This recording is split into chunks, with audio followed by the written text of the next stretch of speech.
Back last year, I had a lot of free time, right? And I wanted to spend it a little bit more productively, right? So, a friend of mine, same friend who's in all of my videos, I swear I have more than one friend, he was like, you should start video editing, Ahmed. I found some success with that and I think we'd be good at it. So, that's what I did, right? I spent a month kind of learning how to video edit and, picking kind of what I wanted to edit, the people I wanted to serve, the niche I wanted to branch out in. And overall, that 1 month was great. I created a portfolio website. I had a bunch of projects that I was pretty proud of, and I was ready to, go to clients. Or so you would think after 1 month of prep. But the thing is, I didn't really reach out to anyone at that point. I reached out to maybe one or two people per week, but really I just had it in my mind that I just was not ready. And because of that, it limited the amount of people I was able to reach out for. And as a result, my overall success when doing freelance. And, as luck would have it, one of those days, for some reason, I didn't want to go to the gym in the morning and I went at a different time. And I met a good friend of mine who we'll call in this video A. Now, he was asking about lateral raises and stuff like that. And I gave him some tips because I recently improved my form on that exercise. But we got to talking about kind of what we do in our free time. And he mentioned how he was kind of starting not starting, but he was quite into entrepreneurship, and he had his own business, and he was actually going to drop out of university because it was that successful. And I was like, man, I'm trying to do my own business and my own freelance stuff, but it wasn't really working. And he actually offered to lend me an ear and kind of, hear about the struggles I had. And the main takeaway from what he told me is that I needed to do a lot more volume, and, I needed to kind of go in, even though I didn't feel ready. And I think it was like night and day when I kind of applied what he said, because I went from not having any clients, not having any sort of success, to within a month, I was like reaching out to like 10 people per day. And within a month, I had my first client. I actually got paid. And even though that client didn't necessarily stay with me for the longest period of time, I was able to actually find another client and do a lot of good work, which eventually landed for me to do YouTube now. And I kind of wanted to share that story because I felt as if, it is something that a lot of people will relate to. I believe that kind of feeling that you never feel 100% ready. And because of that, it limits what you do, how you do it, and when you do. And a lot of opportunities end up being missed because of that. Right. So the first point is that you will never feel 100% ready in anything. I think the quicker you accept that, the quicker you're going to be able to realize that feeling ready is just a fallacy, right? Now, if we define feeling ready by having, for all the possible outcomes you can have for a certain situation, having a plan of attack or having an idea of what to do, and that is your feeling ready, and 100% is knowing every single possibility and knowing what to do, then that's akin to having some like omnipotent vision of what you're going to be doing, right? Which is, unless if you're God, and if you are, I don't think you would really be watching my video, right? It's not possible. It's irrational. It does not make sense. And, I understand, you want to have that feeling of being ready because it's comforting. It's like what to do in every single situation.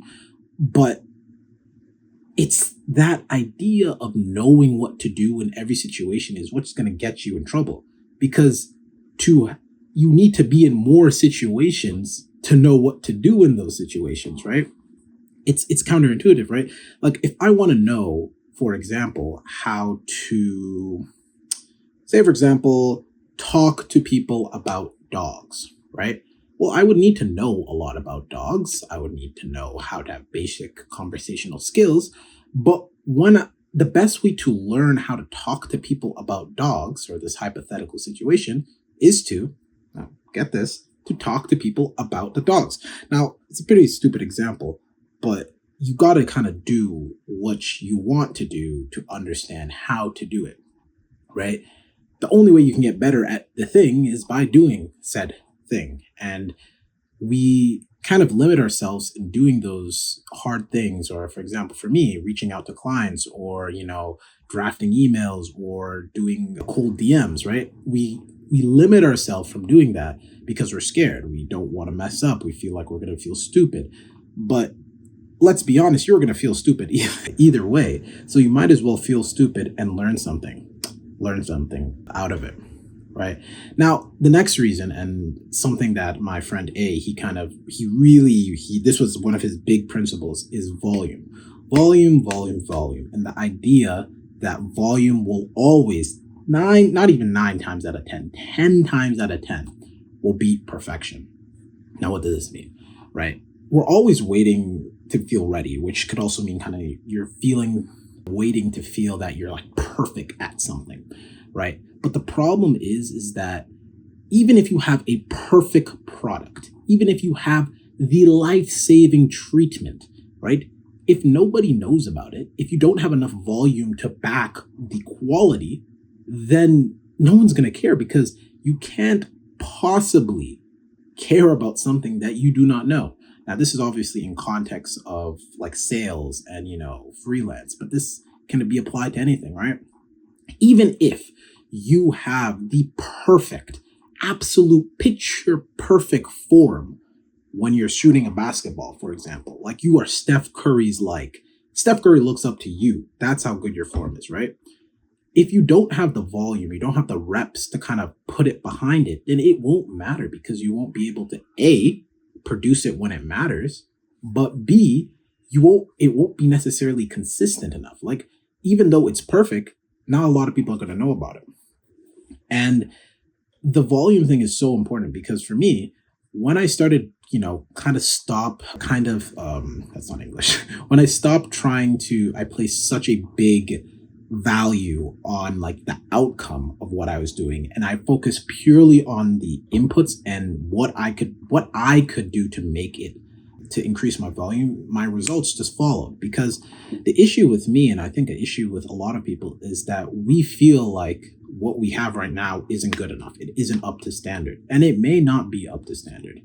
You're 100% right. But the only way to actually know that is by like testing that like hypothesis out, right? If you think in your mind that the product that you're selling, for my example, it's like video editing. If you feel like it's not up to standard, don't let yourself limit, whether or not it's up to standard, right?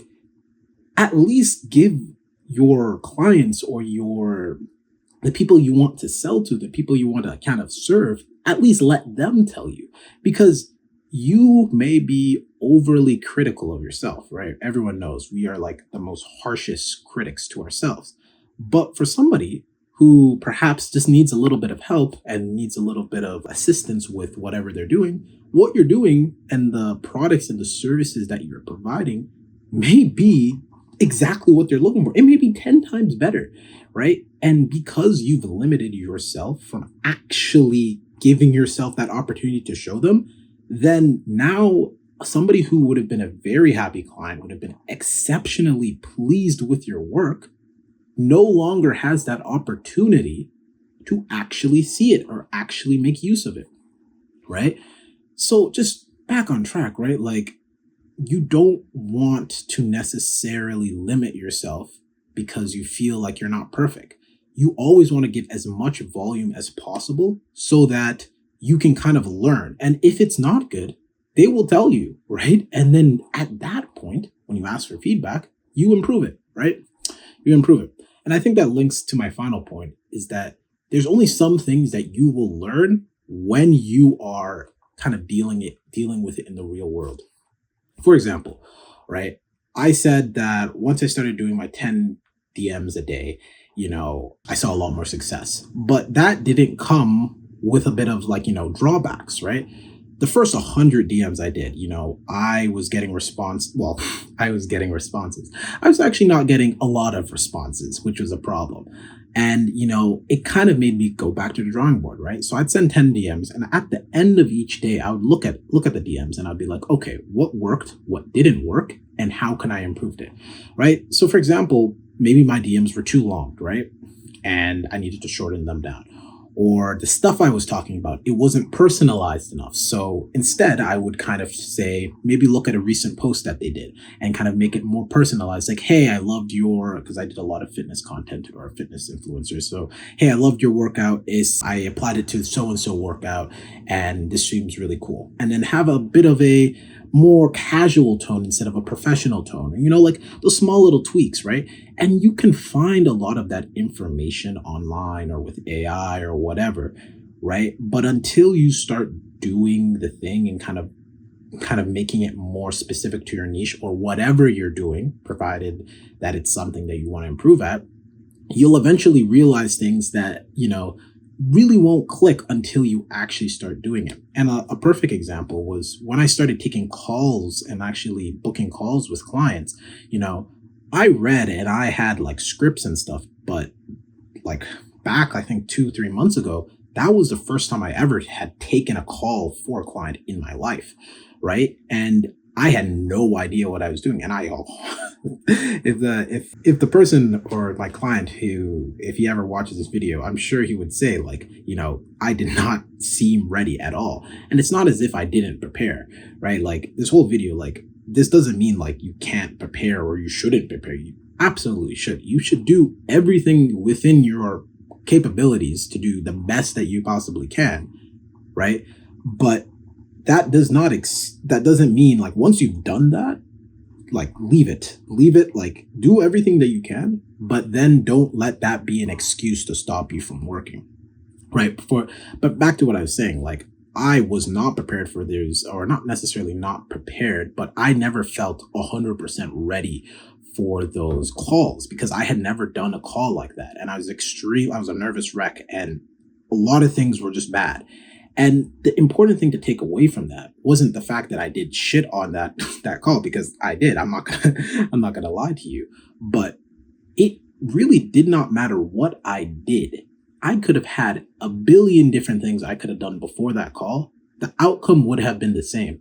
And it was simply due to the fact that I just did not have that real world experience. Because that second call I booked, the third call I booked, I did pretty much the same thing in preparation, but it was better. It wasn't better because I had gotten necessarily like my preparation was crazier. It wasn't better because I felt like something had magically happened. It was better because I just had that real world experience. And that's something that you will only get when you throw yourself in the deep end, right?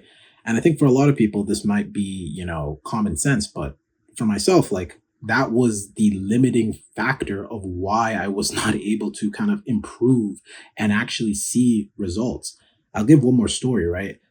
Back, back like maybe 5, 6, 7 years ago, I used to be really into computer science. And specifically, I really wanted to do web design for people.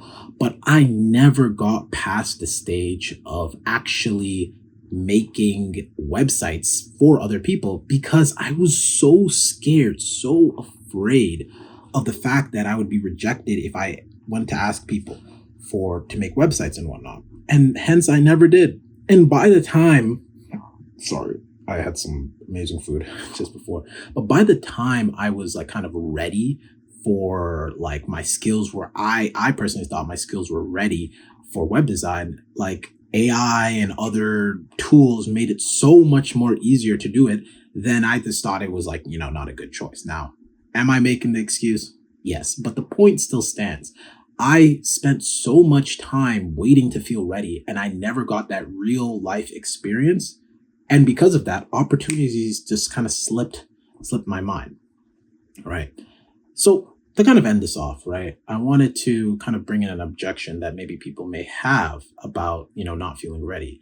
And a lot of people, myself included, will think, won't I do like a bad job if I'm not 100% ready? And it kind of just goes back to what I was saying, right? You got to realize, right? And the quicker you realize this will like accelerate your success and your ability to improve, is that you got to realize that regardless of how ready you think you were going to be before you do something that is really outside of your comfort zone, you're probably going to do shit at it at the start. You're probably going to do shit, right? Like the first time you play piano, it doesn't matter how much theories, it doesn't matter how much books, doesn't matter how much videos, doesn't matter whatever. The first time your fingers touch those keys, it's going to sound as if somebody is choking out a dead like what is it, squid, and you just hear the wreaths of agony, right? It's gonna sound shit, it's gonna be bad, right? But you gotta realize that's not a bad thing. It's bad if it sounds like shit and and it continues to sound like shit. But the interesting thing and the good thing about starting new or starting something fresh is that you're allowed to be kind of shit at something. You're allowed to be kind of bad at something. You don't necessarily have to be perfect at every single thing you touch, right? You're not God. You're not some prophet. You're not some angel who has some like, discovered ability to be perfect at everything.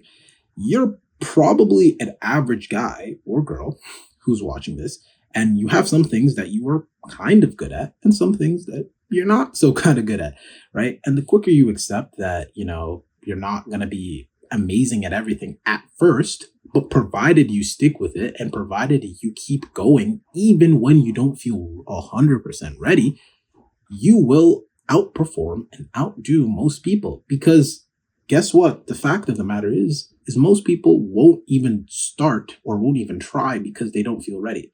So the fact that you tried and you actually have a result behind your name, come on now. That's something to be proud of.